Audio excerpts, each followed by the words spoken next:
Ele nos prometeu a sua presença. A Bíblia diz que o Verbo se fez carne e habitou no meio de nós.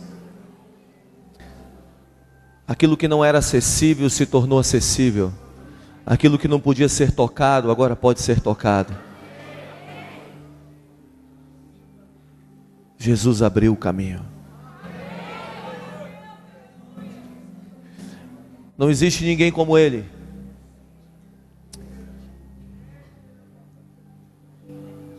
Jesus nunca mentiu. Jesus nunca se orgulhou de algo que fez. Ele é único. Não existe ninguém como Ele.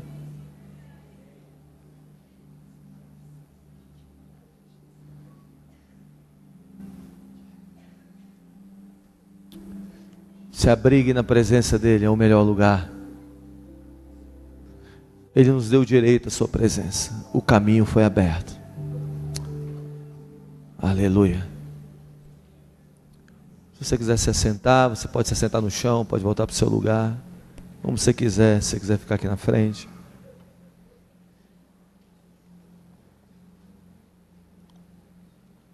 Coloque a mão no seu coração, feche seus olhos por um minuto.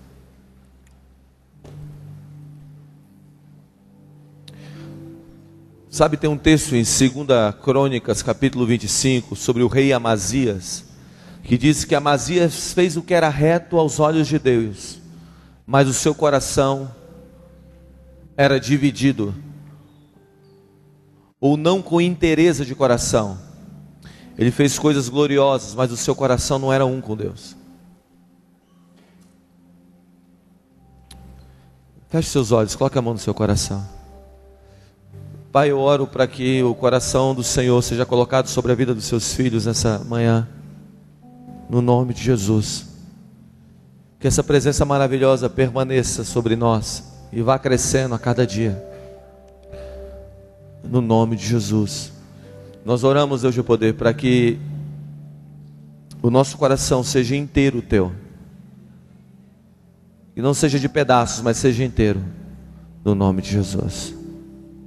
Amém. Amém. Olha para o teu irmão e diga: sua vida não será mais a mesma depois desses 3 dias aqui. Diga isso a 5 pessoas.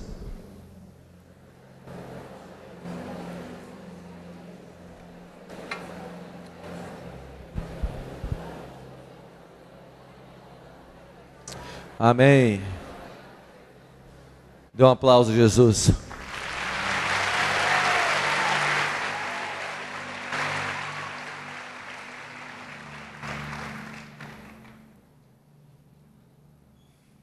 Para quem não me conhece, sou o Gustavo, do Nova Geração, pastor do Nova Geração, que muitos pensam que é um ministério de adoração apenas, mas não é, é um movimento de jovens. Nós trabalhamos com estudantes universitários e escolas, ensino médio, trabalhamos com jovens na nossa cidade. Nós temos levantado grupos de avivamento dentro das universidades, estamos abrindo agora, se Deus permitir, 60 deles, e no segundo semestre nosso alvo é para 300. Nós veremos cada campus universitário e cada escola dessa nação sendo cheia do fogo do Espírito, Francisco. Deus tem uma promessa para nós, e nós acreditamos nela, que cada campo universitário dessa nação vai ser cheio do fogo do Espírito. Nós estávamos agora, semana passada, com todos os líderes, ou todos os movimentos universitários da nossa cidade reunidos, em uma vigília, orando, e depois tivemos algumas reuniões, montando estratégias para a gente tocar os campos universitários da nossa cidade, da nossa nação. Nós acreditamos que no berço aonde o humanismo é pregado, aonde o espírito grego foi introduzido, Deus nos levantará com poder e glória. Como Paulo pregou com demonstração de poder na Grécia, nós cremos que Deus vai levantar uma geração que vai demonstrar os sinais, prodígios e maravilhas nesses lugares, e nós saquearemos esses lugares para o Senhor. Então eu oro para cada estudante universitário aqui seja cheio do fogo do Espírito, para que seja cheio do fogo do Espírito para incendiar. Nós temos visto muitos milagres dentro de universidades, temos visto muitos milagres e palavras de conhecimento Deus tem nos dado onde nós temos passado. Tem uma história bem legal, antes de eu entrar aqui na palavra. Nós estávamos tocando numa escola há alguns meses atrás, ou um ano atrás, ou um pouco mais. E no final veio um jovem correndo e me segurou. Nós estávamos tocando e pregando dentro da escola. E veio um jovem me segurou e falou assim: olha, eu quero entregar meu coração a Jesus, em lágrimas. Eu fiz o plano da salvação para ele e ele entregou o coração a Jesus. Nós fazemos uma reunião de oração e adoração dentro do Senado Federal, lá em Brasília, que é a nossa cidade. E eu fui para o Senado, e eu estava assim, antes de entrar para o Senado, estava tendo uma manifestação, eu estava nessa manifestação, minutos antes de eu entrar para esse auditório, que nós íamos nos encontrar para uma reunião, e um menino veio correndo, segurou no meu braço e disse assim: você me conhece? Você se lembra de mim? Eu falei assim: mano, me perdoa, mas eu não lembro de você. Eu falei assim: mas olha para mim, você se lembra de mim? Eu falei assim: eu não lembro. E ele: tem certeza? Eu falei: tenho.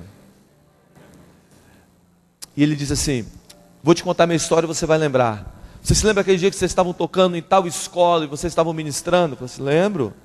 Você lembra daquele menino que veio correndo, segurando o seu braço e falou que queria entregar o coração a Jesus? Eu falei assim: lembro. Sou eu. Deixa eu dizer uma coisa para você. Aquele dia eu estava saindo de lá para ir me suicidar. Eu ia me matar. E quando eu estava indo embora, eu comecei a ouvir um som. E eu comecei a seguir esse som. E esse som começou a entrar dentro de mim. E quando ele entrava dentro de mim, ele lavava o meu interior. E naquela hora eu deixei a morte de lado e encontrei a vida. Eu entreguei meu coração para Jesus naquele dia. Nós estávamos em outra escola, fazendo um evangelismo, ministrando, tocando, e era os 2 últimos turnos antes de terminar a aula. Era no turno da tarde. Nós estávamos com Nova Geração tocando e ministrando dentro da escola, fazendo um movimento lá dentro, junto com um outro ministério amigo nosso. E quando nós estávamos tocando lá dentro, estava um rebuliço naquele lugar, porque tinha 2 gangues prestes a se atracar. Eu não sabia disso, depois que eu fiquei sabendo. E tinha 2 líderes de gangue prestes a se encontrar e terem uma briga no pátio daquela escola. E nós estávamos tocando. De repente a presença de Jesus começou a fluir para aquela escola de uma maneira tão gloriosa, que aqueles 2 líderes de gangue começaram a aproximar um do outro no meio do corredor. Vieram para frente e entregaram o coração a Jesus. Eu comecei a fazer o apelo. 600 jovens vieram a Jesus naquela manhã, naquela tarde. E o melhor, além desses 600 jovens, tinha uma menina surda. E nós botamos a mão no ouvido dela, na escola. Uma escola, eu estou dizendo que era para ímpios. Não eram pessoas que tinham entregado o coração a Jesus. Eu estou dizendo num ambiente hostil. Mas quando nós fizemos o apelo, eles vieram à frente. Nós botamos a mão no ouvido dessa surda. E quando tiramos o dedo dela, um discípulo meu, um menino de 17 anos. Na hora que ela tirou o dedo do ouvido dela, ela estava ouvindo. Nós trouxemos ela para frente, trouxemos outra surda. Ele botou a mão no meio da escola. Nós colocamos a mão no ouvido dela na frente de todos e começamos a orar por ela. O ouvido da outra surda abriu. E naquela manhã 2 surdas ouviram e 600 jovens entregaram o coração a Jesus. Deus vai soprar um avivamento e um fôlego de vida para as universidades, para os colégios da nossa cidade, da nossa nação. Nós veremos os campos universitários sendo cheios do fogo do Espírito. Nós veremos milhares e milhares entregando o coração a Jesus. Amém? Abre a Bíblia comigo aí em Mateus capítulo 4.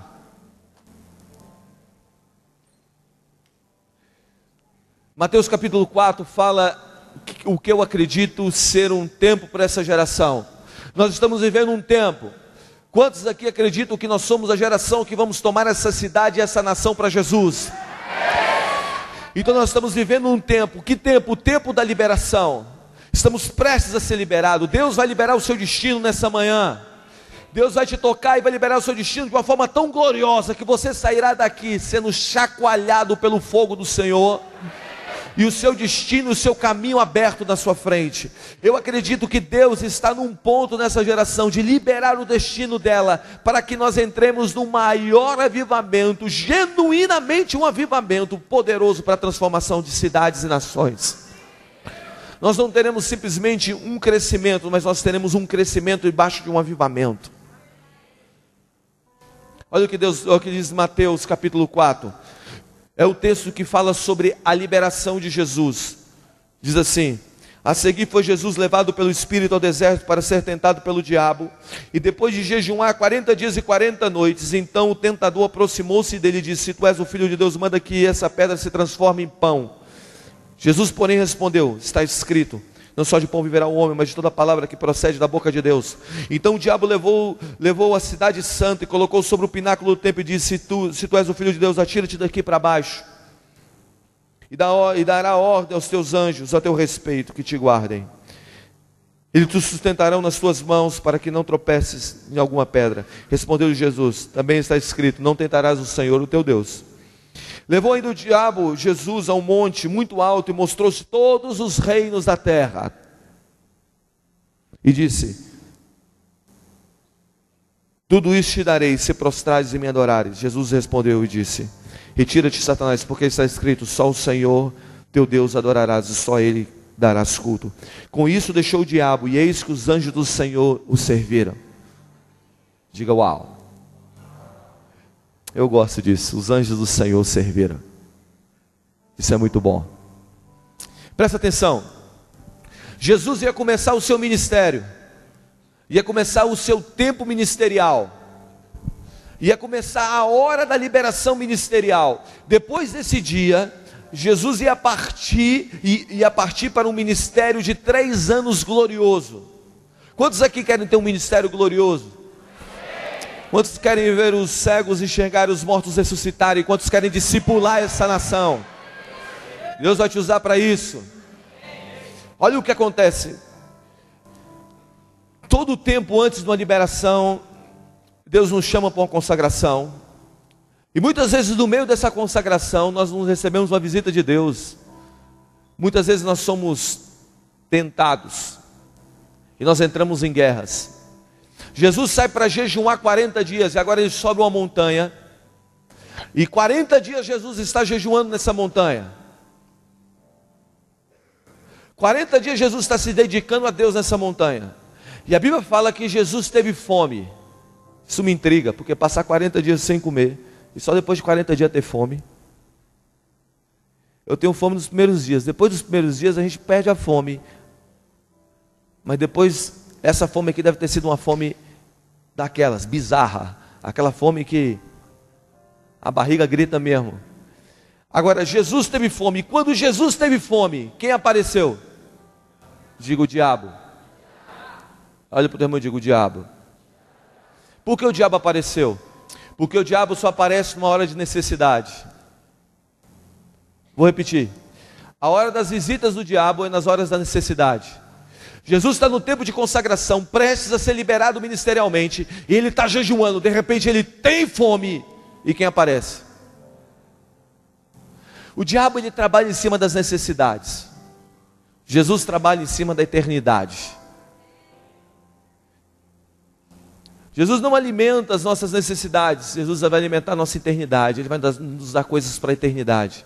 Quando nós estamos vivendo uma necessidade, muitas vezes aparece o diabo para negociar. Guga, Gustavo, pastor Gustavo, como você quiser me chamar. Guga, eu estou assim, sabe, 3 anos sem namorar, sem compromisso, sem nada, sem fazer a corte. Lá na minha igreja é compromisso, aqui é corte. É a mesma coisa, só com nome diferente. Sabe, e tem um monte de menininho lá na minha escola, me dando mó mole. E eu já estou ficando naquele momento de desespero. Me dá um desespero. Sabe quem aparece nessa hora? O negociador. Você está com fome? Está com a necessidade? O diabo vai querer pegar a sua necessidade, o seu ponto fraco, e querer alimentar a sua necessidade de uma maneira errada. E aqui nós vemos 3 níveis. Esses 3 níveis são 3 níveis que nós vamos vencer para uma liberação ministerial gloriosa.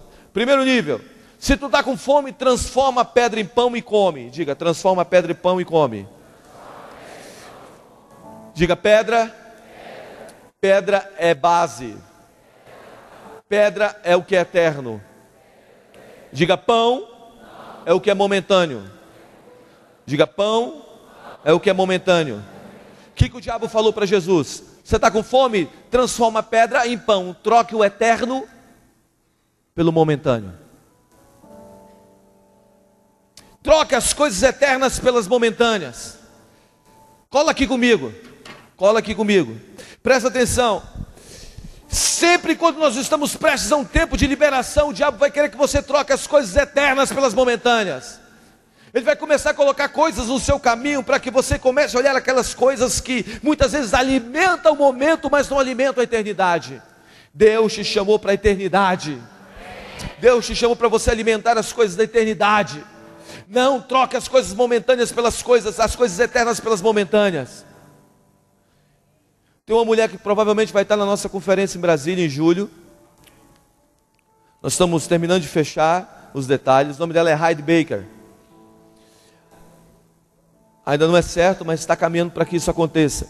Heidi, quando ela recebeu uma profecia dizendo que ela ia ressuscitar os mortos, que ela ia curar os enfermos, que ela teria milhares de igrejas. E ela cuidava de 300 órfãos na África, e ela tinha passado os últimos 12 anos dando a vida dela naquele lugar, e ela estava morrendo.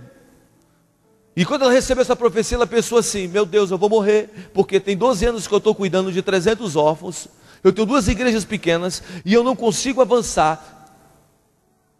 Mas a experiência que veio sobre ela, ela passou 7 dias sem conseguir mexer um dedo do corpo.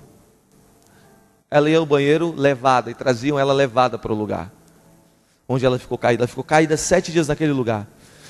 Depois daqueles 7 dias ela se levantou e voltou para a África. E ela juntou um grupo de 12 líderes que ela tinha. Ela profetizou sobre eles a palavra que ela tinha recebido: vocês vão ressuscitar os mortos, vocês vão abrir milhares de igrejas, vocês vão cuidar de milhares de órfãos. E nisso tinha uma missão nos Estados Unidos que a sustentava com $1 milhão por ano. E a missão falou bem assim para ela: se você continuar nesse mover do Espírito, se você continuar a mergulhar nesse mover do Espírito, eu vou tirar seu sustento. E você vai ficar sozinho em África. Mas ela não podia negar aquilo que ela tinha vivido e visto. Ela não podia voltar atrás e dizer: eu não posso viver mais isso, eu tenho que abrir mão disso. E ela não trocou aqueles $1 milhão pela unção e pela experiência que ela teve. Resultado disso: os próximos 5 anos, nos próximos 6 anos, ela abriu 10 mil igrejas. Os próximos 12 anos, os 12 anos para frente, 400 pessoas ressuscitaram dos mortos. E 2 anos que todos os surdos que ela ora ouvem. Porque ela não trocou o eterno pelo momentâneo. Eu não sei qual a proposta está diante de você, para que você troque as coisas eternas pelas momentâneas, para que você comece a abrir mão daquilo que é puro. O que é eterno, Guga? Santidade. O que é eterno? O amor. O que é eterno? A paz. O que é eterno? Trabalhar com vidas, dar sua vida por outros. Isso é eterno. Deus não quer que você troque as coisas eternas pelas momentâneas. Trocar o teu chamado por um momento de prazer. Gente que entra num motel e por meia hora de prazer troca uma vida pela eternidade, troca um momento pela eternidade. Mas Deus vai levantar uma geração pura. Deus vai levantar uma geração que não vai trocar a pedra pelo pão. Deus vai levantar uma geração de jovens que eles vão ser incendiados pelo Espírito, e na sua boca vai ter um não para o pecado e um sim para o Senhor. E essa geração está neste lugar nessa manhã. Deus vai levantar uma geração que vai dizer: não a minha vida, não a minha vida, sim a sua vida, sim a sua vida. Então o primeiro nível de tentação é: troque a pedra pelo pão, troque o eterno pelo momentâneo. Deus vai levantar uma geração inegociável.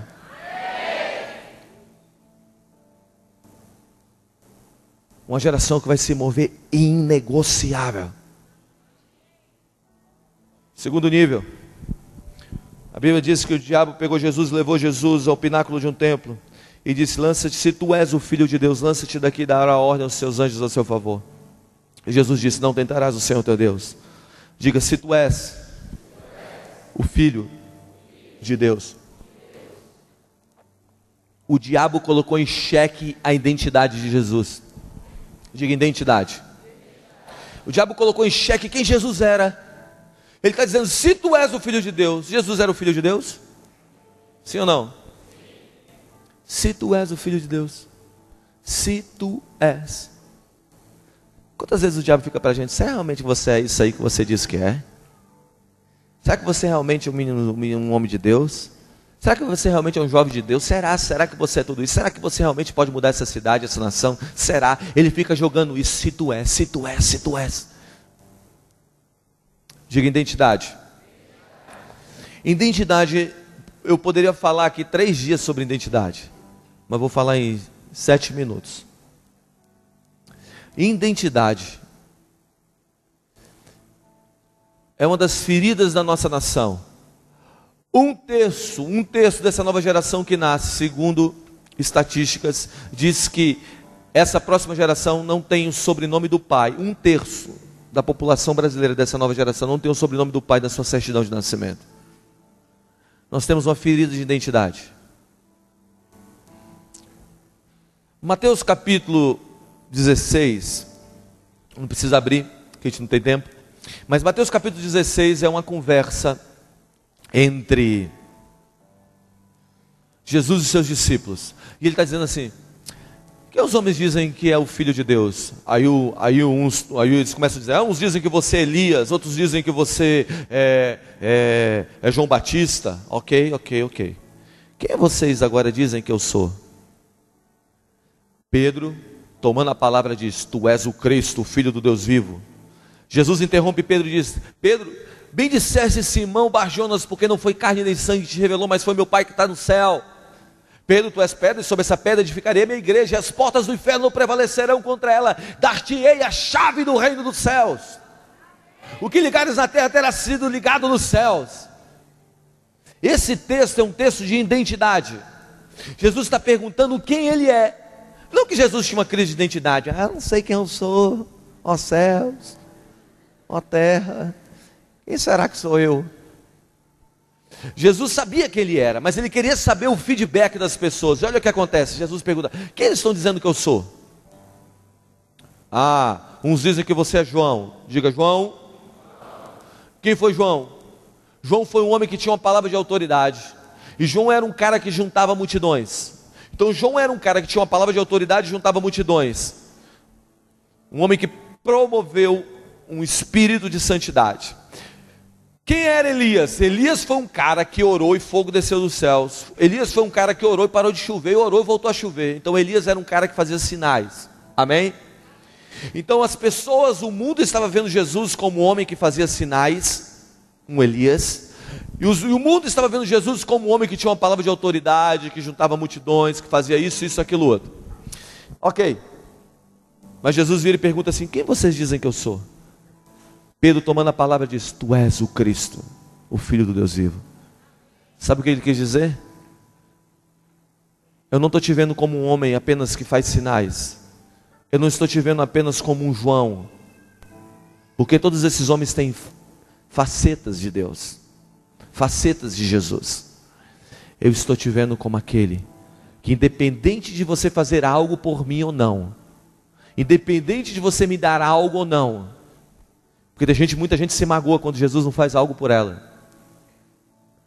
Tem muita gente que se revolta: é porque eu pedi e não recebi, é porque isso aconteceu, por isso eu larguei Jesus. Ei, cola aqui. Independente, Pedro estava dizendo, independente de, ou daquilo que o Senhor fez, ou deixou de fazer, o Senhor continua sentado sobre o trono, sendo o Filho de Deus. Ele estava dizendo: eu não estou contigo por aquilo que você pode me dar, eu não estou contigo porque você é um Elias ou um João, eu estou contigo porque tu és o Cristo, o Filho do Deus vivo. Na hora, Jesus interrompe ele e fala assim: bem disseste, Simão Bar-Jonas. Ele dá a genealogia, dá de onde ele vem, e diz a identidade antiga. Simão, o trôpego, o vacilão. Olha quem você era, Pedro. Mas agora você é uma pedra apostólica, a identidade futura da minha igreja.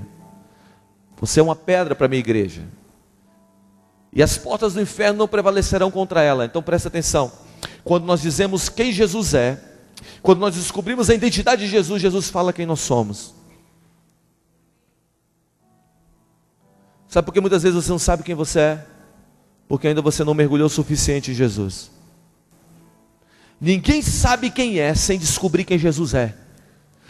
Todas as pessoas estão com a identidade distorcida até encontrar Jesus. Imagina quem você era Antes de entrar neste lugar, entregar o seu coração a Jesus, antes de pisar naquele encontro, antes de ir para aquele lugar onde Deus caiu sobre você, a glória de Deus caiu sobre você, você era um vacilão, era ou não era? Talvez você era um prostituto, um mentiroso, um enganador, seja lá quem for, você sabe quem você era, mas um dia você encontrou a identidade de Jesus, Jesus começou a dizer, não, você é um líder para essa geração, não, você é um jovem santo para essa geração, não, você é um revolucionário, não, você vai se levantar e você vai mudar a sua cidade, a sua nação, não, você não é aquilo, aquela identidade antiga se foi. Quando nós começamos a dizer quem Jesus é, Jesus começa a dizer quem nós somos. Deixa eu contar um pouquinho da minha história. Quando eu era guri, eu fui para uma reunião do Cefam, Cristo para as Nações. Entrei lá na Sociedade Bíblica de Brasília. Eu entrei lá, um lugar assim pequenininho, e tinha um cara tocando, e um cara do Cristo para as Nações pregando. E ele apontou para mim e disse assim, você vai ser um ministro de adoração e um líder de um movimento de jovens. E começou a falar o que eu estou começando a fazer hoje. Mas a coisa que ele mais ratificou é que eu seria um líder de louvor, um líder de adoração. Eu fiquei tão revoltado. Eu falei assim, Deus, eu quero ser missionário, ir para o campo missionário e morrer como um mártir. Pá! E ele vira e fala assim, não, você vai ser missionário. Você vai ser ministro de louvor. E falou um monte de coisa, que quando Jesus promete algo para a gente é grande, não é verdade? Jesus não vira para você e fala assim, você vai ter uma célulazinha, apenas uma pessoinha, só umazinha, assim do seu lado, mais ninguém. Ele não faz isso. Se você ouvir Deus vai falar assim, você vai ser grande, você vai ter uma voz, a sua voz vai ocupar toda essa cidade. Eu vou te levantar e você vai sacolejar as estruturas dessa cidade e dessa nação. Não é assim que Deus promete? Eu me amarro em Deus porque Ele é grande. Ele é tão grande que Ele fez um sol com uma palavra. E um segundo de energia que o sol produz. A Terra demoraria 2 bilhões de anos para produzir um segundo de energia que o sol produz. Diga uau. Ele é grande.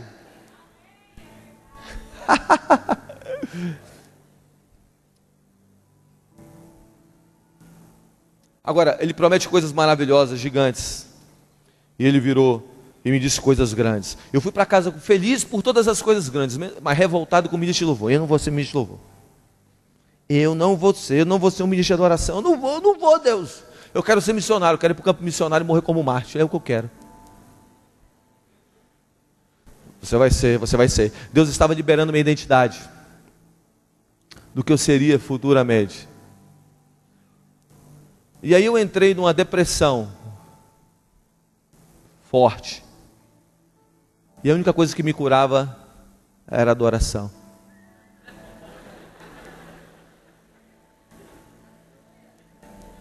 Deus me empurrou para o meu destino. Vai na marra, mané.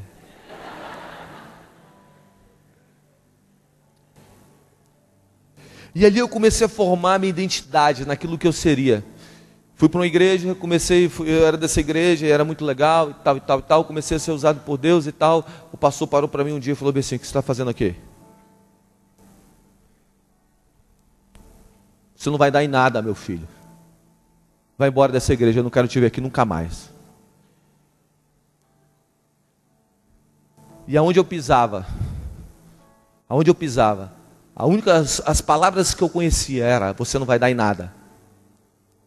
Só na minha casa eu recebia palavras de bênção.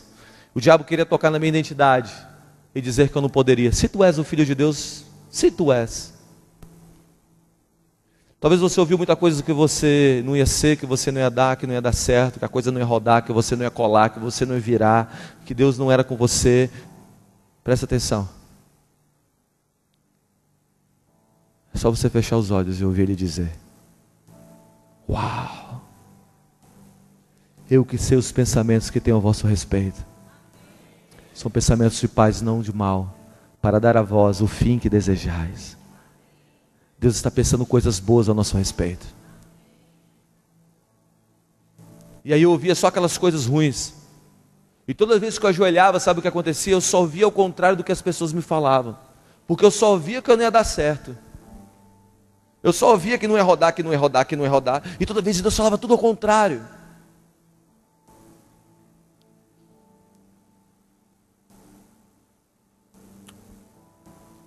E naquela profecia, presta atenção, naquela profecia que eu recebi, a profecia dizia assim: ó, um grande homem meu vai botar a mão na sua cabeça, e quando ele botar na sua mão na sua cabeça, você vai receber um Shaba.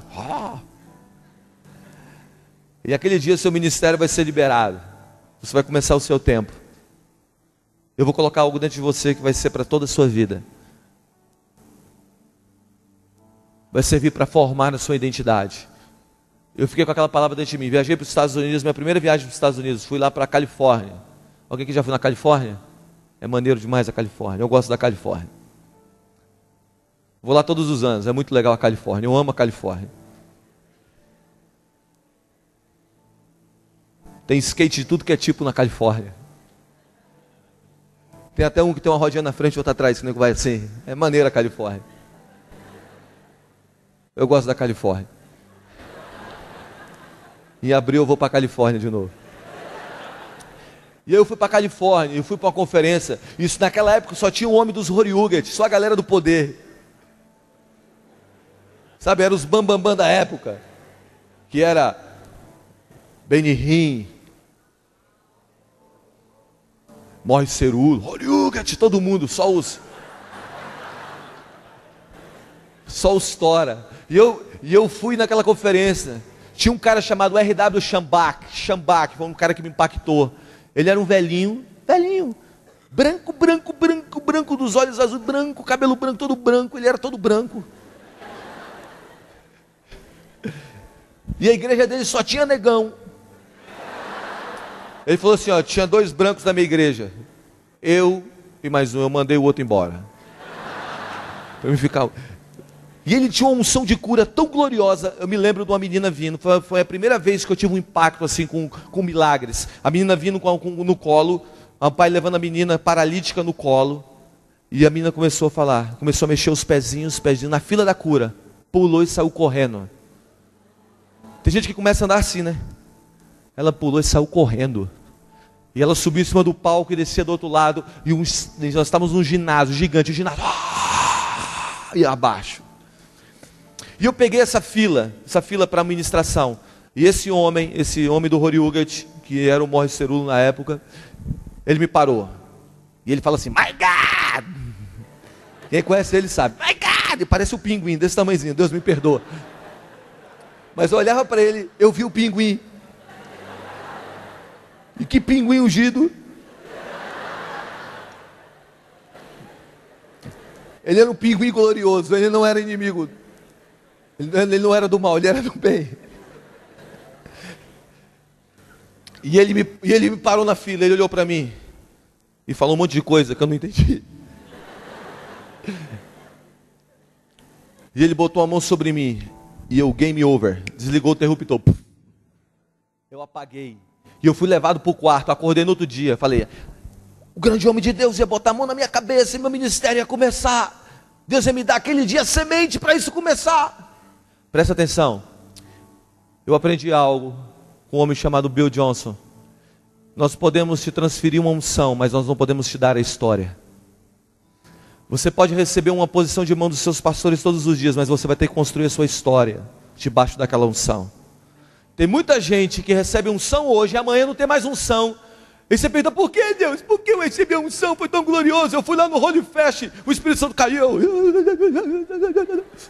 E eu fui para casa assim, 2 dias depois, e 2 dias depois a unção foi embora. Por quê? Porque você recebe uma unção, uma transferência, mas você tem que construir sua história. E aí eu caí debaixo daquela unção, fui levado. O grande homem de Deus colocou a mão na cabeça, a palavra está se cumprindo, voltei para o Brasil.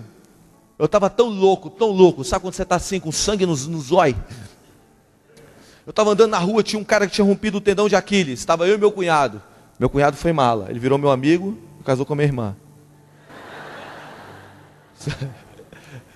Não é melhor você ter um cunhado amigo. E aí a gente estava andando e eu encontrei aquele cara.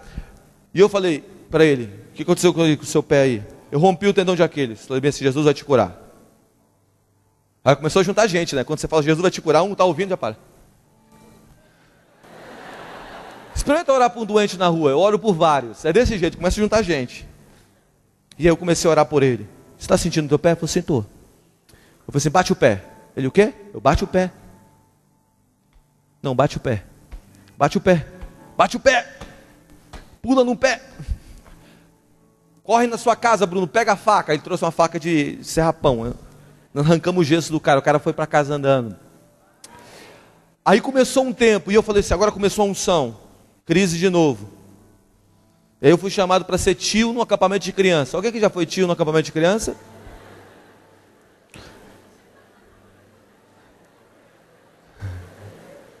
Meu ministério começou.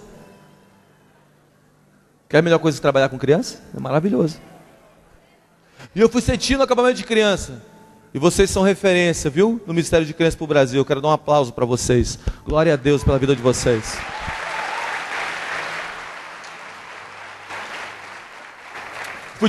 Só que sabe o que eles fizeram? Eles pegaram, acho que os pais não queriam as crianças em casa, e mandaram todas elas para o meu quarto. E eu estava com aquele acampamento, com todas as crianças mais terríveis da história dessa nação, dentro do meu quarto. O Senhor sabe, Deus, daquele dia. 2 horas da manhã, os meninos, cala a boca, por favor, vai dormir. Eu não sei mais o que eu faço para vocês dormir. Eu botava a lanterna na cara de um. Aí ele, fecha o olho. Aí eu desligava a lanterna e abria o olho, ficava assim, ó.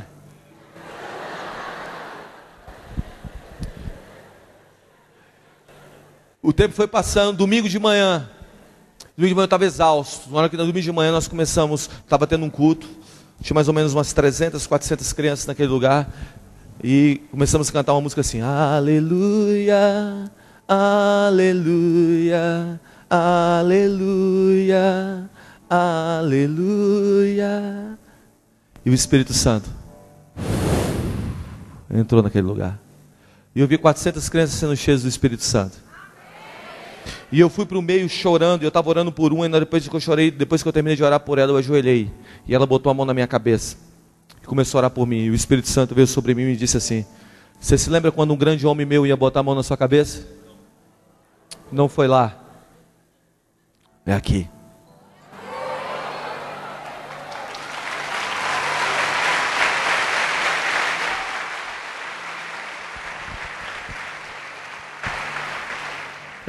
Nós muitas vezes buscamos Jesus nos lugares onde eles não estão, onde ele não está, como aqueles reis magos chegaram no palácio de Herodes e disseram: cadê Jesus? Cadê o rei dos reis?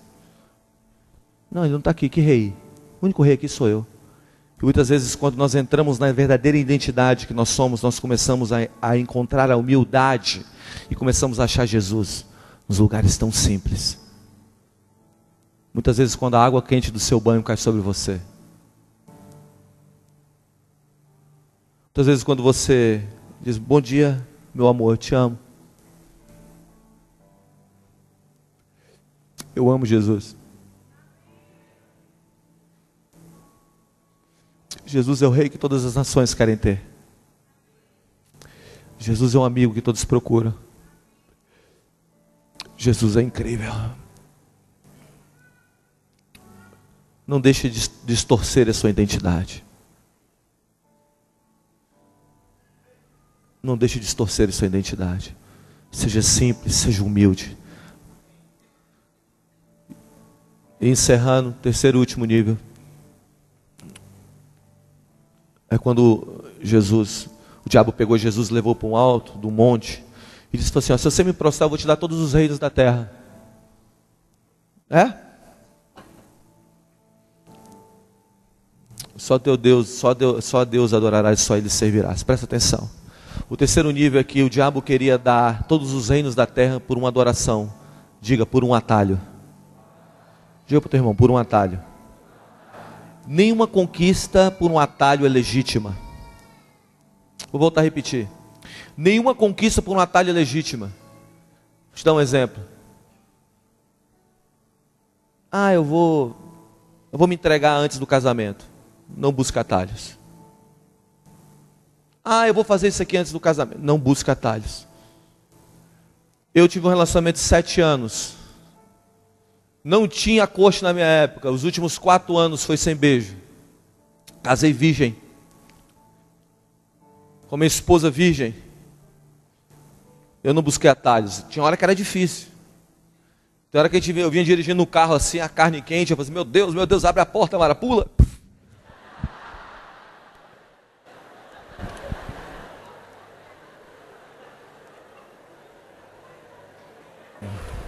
Mas cheguei até o fim.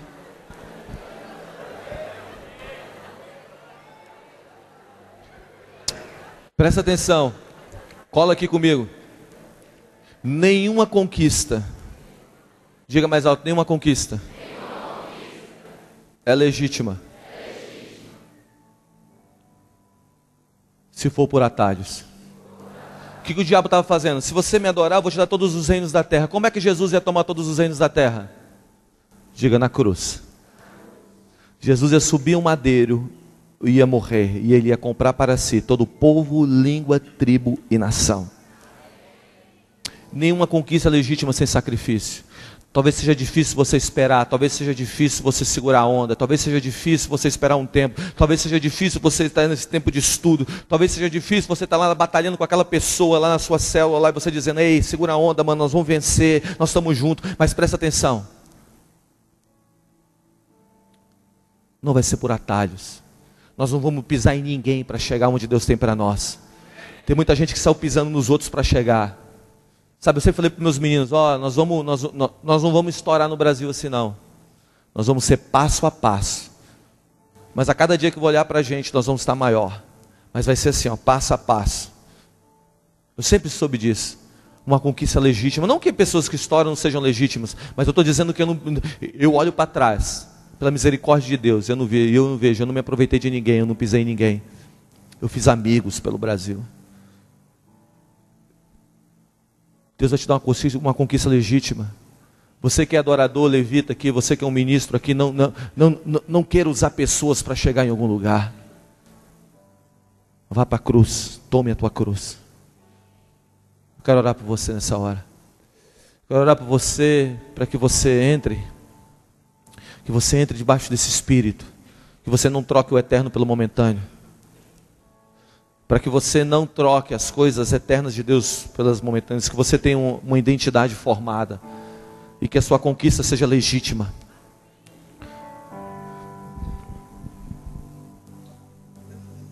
Vou te mostrar, eu só quero ler só esse texto, 2 Crônicas.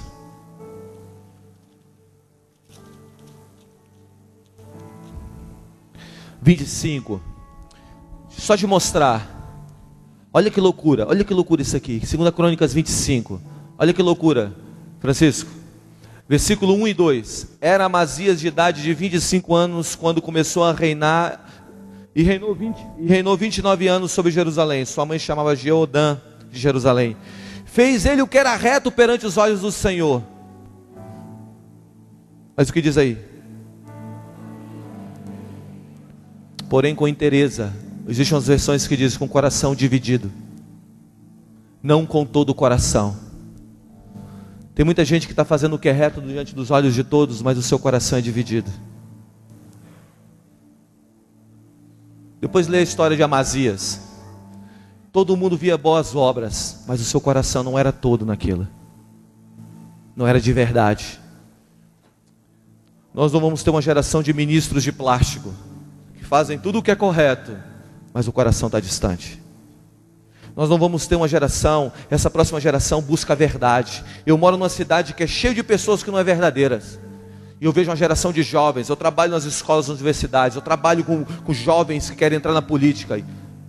E todos eles estão dizendo, nós queremos o que é verdade. O mundo está esperando pelos originais. O mundo está esperando por aquilo que é verdadeiro, por uma conquista legítima, verdadeira. Se coloque em pé por um instante, Francisco. Amigo, pastor Francisco, se coloque em pé por um instante. Deus quer fazer uma liberação sobre a sua vida hoje. Deus quer te dar uma liberação hoje. Jesus, depois de ter vencido Satanás, sabe o que aconteceu? Ele desceu para Caná e ele transformou a água em vinho. Jesus, depois de ter vencido, ele levantou os seus discípulos. Ele começou um tempo de discipulado tão poderoso que os próximos 3 anos iria afetar toda a história da humanidade. O nosso rei venceu e ele disse que nós poderíamos vencer.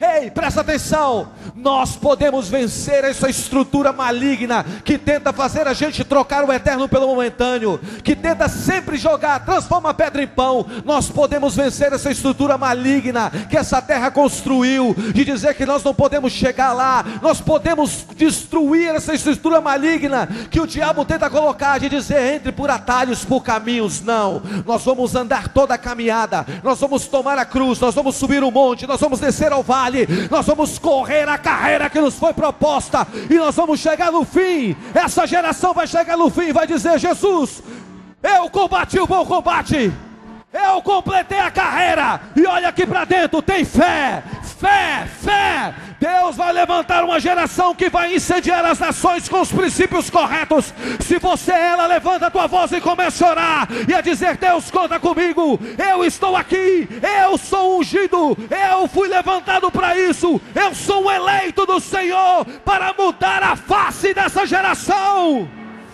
Pega a voz.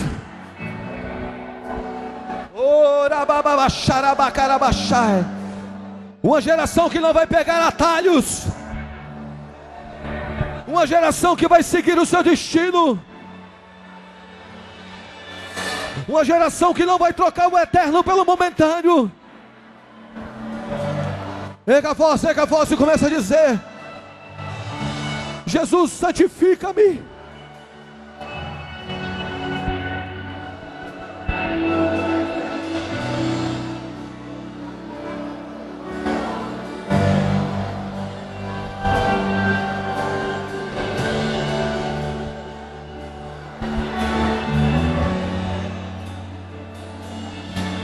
Eu vejo muito claro no meu espírito. Eu vou dar 3 palavras aqui no meu espírito, palavras de conhecimento. Você cresceu numa família, o seu pai faleceu. Eu vejo muito claro, o seu pai faleceu, e você ouve tantas palavras ruins sobre você. Seu pai é como se fosse aquela pessoa que cuidava de você. Você se sente tão só depois da morte dele. E você ouve tantas palavras negativas da sua família depois da morte dele. Jesus quer te tocar hoje e dizer que a sua identidade não é essa. Você não tem culpa nisso. Você não tem culpa nisso. Coloca a mão nessa pessoa, você que está do lado dela, essa pessoa que está chorando, e ore por ela, por favor. Eu vejo...